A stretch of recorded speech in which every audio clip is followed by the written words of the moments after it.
drag the U.S. into this nightmare, then they're all for it, and they're doing it. So we do what the WTO tells us, and that's why I'm very leery of the WTO, and I'd just soon we get out of the WTO. This would be like the ultimate reaching of government into our personal health lives, which would be unbelievable, and not even our government, some bureaucratic, diffuse, multinational, secretive government. It's the power that's in the WTO that we have to deal with ultimately, and I don't like the trend. On Capitol Hill, legislators are now debating the merits of yet another trade agreement called CAFTA, the Central American Free Trade Agreement. This latest Trojan horse was wheeled into Washington as a saviour for a faltering economy.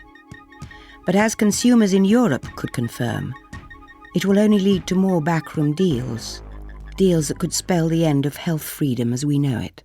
Now, people think that could never happen here.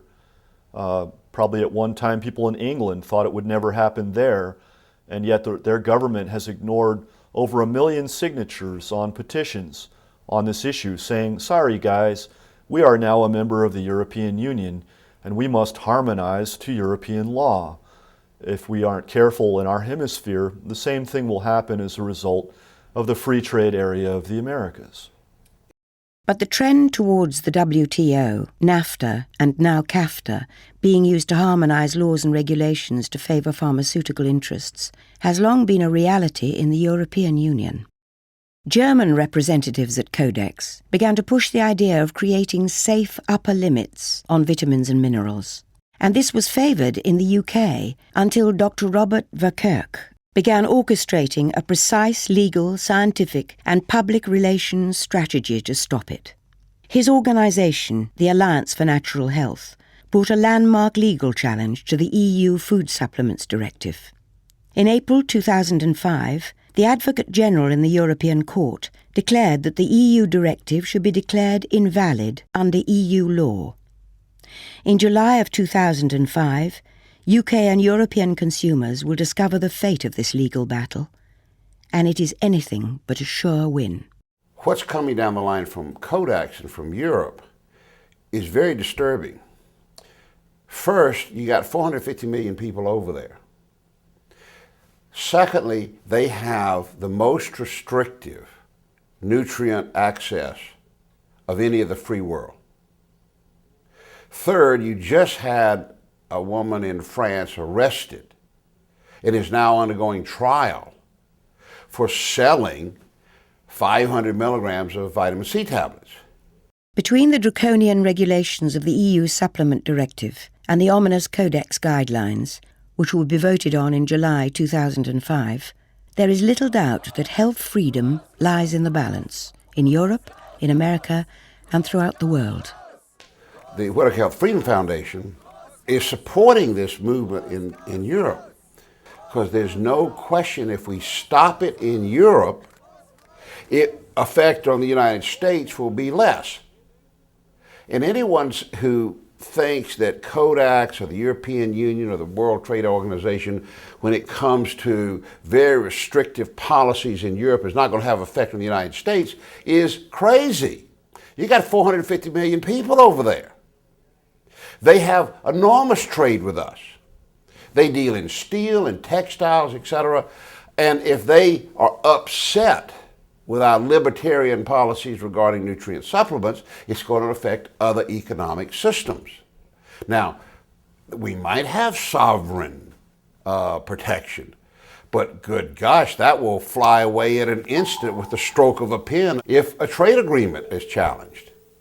What's happening in Europe, just like the trade winds, is coming our way. And no one can argue in a reasonable fashion why that is not going to happen. That is happening.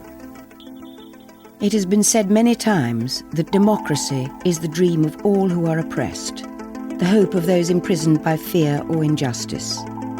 But the sad truth, that which is almost too sad to acknowledge, is that the betrayal of democracy began long ago, when profit replaced the will of the people and corporate lobbyists became the masters of the universe. Alarm bells are going off everywhere. The American people are way ahead of the Congress and have figured this out, and it's only a matter of time until Congress is beaten into, coming around on these issues. I mean, but if we don't do it soon, it could be too late. If it is true what a great civil and human rights leader once said, that our lives begin to end the moment we become silent about things that matter, then freedom has already begun to atrophy because of our inaction.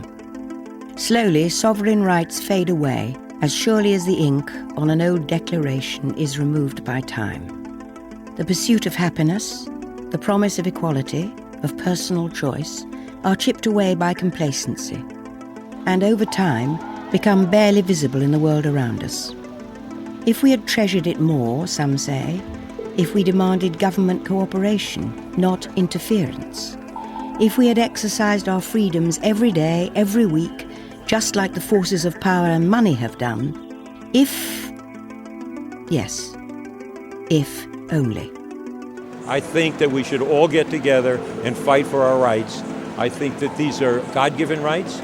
I think this is a legacy that was given to us at the beginning of time, and we should fight like crazy so that people can maintain their rights from now and forever.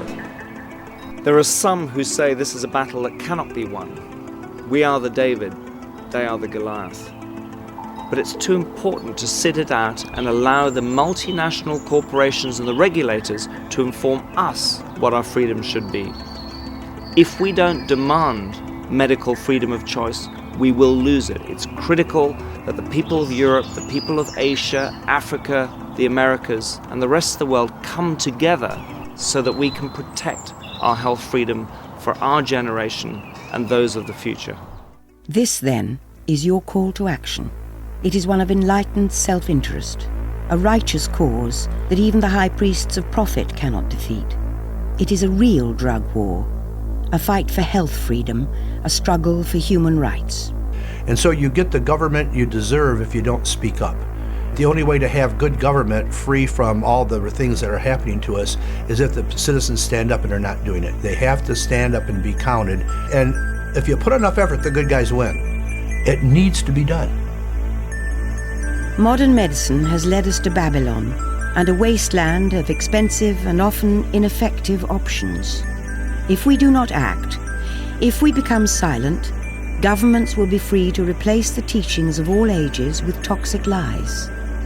Timeless natural medicines, foods and herbs with which we have evolved, culled from thousands of years of collected wisdom, will be swept away, crushed under the myopic weight of corporate greed.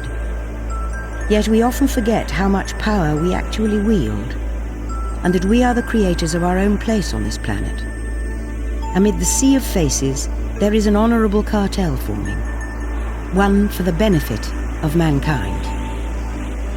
You must join the battle by protecting yourself and your family from health frauds. When you're in trouble, that's not always easy. But in the end, being victimized can be far worse.